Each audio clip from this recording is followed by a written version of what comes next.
नमस्ते। आज बात करते हैं एक ऐसी कहानी की जिसमें अहंकार है, शक्ति का नशा है और फिर उस सबसे मुक्ति पाने का एक महाप्रयास भी। एक ऐसी पौराणिक कथा जिसकी गूंज आज भी सुनाई देती है। तो चलिए कहानी में थोड़ा और गहरा उतरते हैं। देखिए, इसकी शुरुआत ना 3 चीजों से होती है।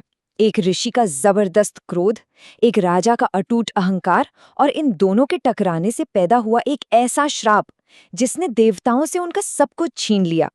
मतलब एक ऐसी घटना जिसने पूरे ब्रह्मांड का बैलेंस ही हिलाकर रख दिया। अब देखिए, किसी के पतन की कहानी को समझने से पहले ये जानना जरूरी है कि वो कितनी ऊंचाई पर था। और उस वक्त देवराज इंद्र, उनकी शक्ति, उनका वैभव, सब कुछ अपने चरम पर था। और हाँ, उनका अहंकार भी। कहानी की चिंगारी सुलगती है एक तोहफे से, एक भेंट जो महाशक्तिशाली ऋषि दुर्वासा ने देवराज इंद्र को दी। लेकिन इस चिंगारी को आग में बदला इंद्र की पत्नी इंद्राणी के सिर्फ कुछ शब्दों ने। उन्होंने इंद्र से कहा, सोचिए, ऐसी साधारण माला भला हम पर कैसे शोभा देगी। बस इंद्राणी के इन्हीं घमंडी बोलों का असर था कि इंद्र ने उस पवित्र माला को, जो असल में ऋषि का आशीर्वाद था, अपने हाथी ऐरावत की तरफ फेंक दिया। और ऐरावत ने क्या किया? उसे अपने पैरों तले रौंद डाला। अब ये सिर्फ एक माला का अपमान नहीं था, नहीं, ये एक महाऋषि के सम्मान का, उनके दिए हुए दिव्य आशीर्वाद का खुला तिरस्कार था। और ऋषि भी कौन? दुर्वासा, जो अपने क्रोध के लिए जाने जाते हैं। तो जाहिर है, इतने बड़े अपमान का कोई नतीजा तो निकलना ही था। और नतीजा निकला, क्रोध की ऐसी ज्वाला भड़की जिसकी तपिश ने सब कुछ बदल दिया। अपने अपमान से क्रोधित होकर दुर्वासा ऋषि ने वो विनाशकारी श्राप दिया जिसने इतिहास बदल दिया।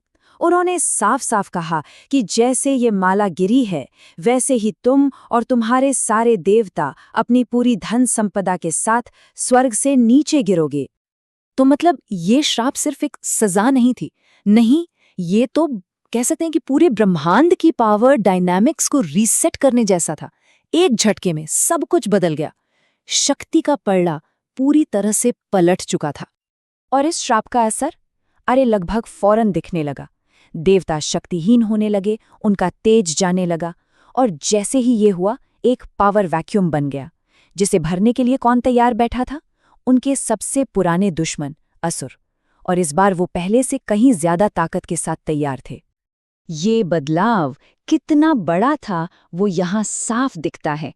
एक तरफ देवताओं की शक्ति एकदम नीचे और दूसरी तरफ असुरों की शक्ति दोगुनी। राजा बलि की अगुवाई में असुरों के पास अब देवताओं से डबल पावर थी, और उन्होंने इस मौके को भुनाने में जरा भी देर नहीं लगाई। और यही थी नई सच्चाई। देवता शक्तिहीन, चिंतित, और असुर बल में दोगुने, विजयी। स्वर्ग, जो कभी देवताओं का घर था, अब उस पर असुरों का राज था। और देवता, वो अपने ही घर से निकाल दिए गए थे, एक तरह से शरणार्थी बन गए थे। तो अब सोचिए, देवता शक्तिहीन हैं, उनका तेज जा चुका है और उन्हें स्वर्ग से निकाल दिया गया है। ऐसी हताशा में वो एक हल ढूंढने के लिए भटक रहे थे। और अंत में उन्होंने फैसला किया कि अब तो ब्रह्मांड की सबसे बड़ी शक्तियों से ही मदद मांगनी पड़ेगी।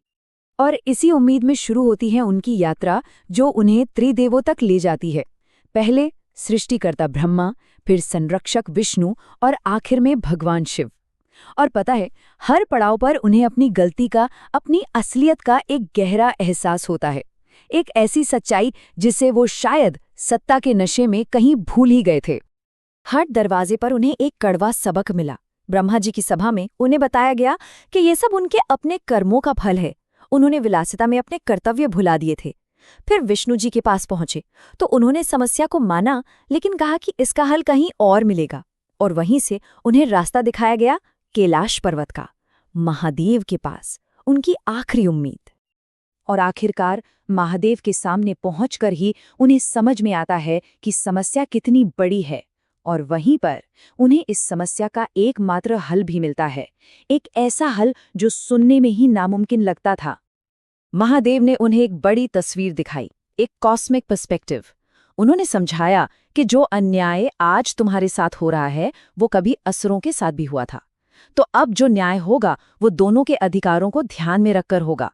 बात सिर्फ देवताओं की सत्ता वापस पाने की नहीं थी, बात थी पूरे ब्रह्मांड में संतुलन और धर्म को फिर से स्थापित करने की। और इसी संतुलन को साधने के लिए उन्होंने एक ऐसा रास्ता सुझाया जिसके बारे में किसी ने सोचा भी नहीं था, और वो था समुद्र मंथन, मतलब क्षीर सागर का महान मंथन। एक ऐसा विशाल यज्ञ जिसमें दुश्मनों को एक साथ मिलकर काम करना था।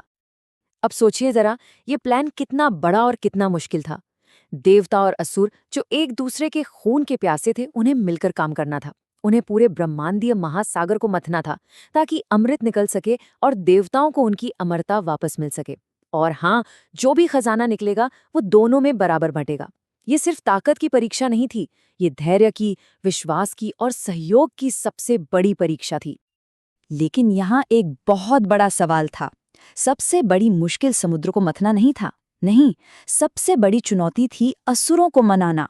वो तो जीत चुके थे, स्वर्ग पर उनका राज था, तो भला वो अपने हारे हुए दुश्मनों की मदद क्यों करेंगे, वो भी एक ऐसे काम में जिससे देवताओं को ही फायदा होना था।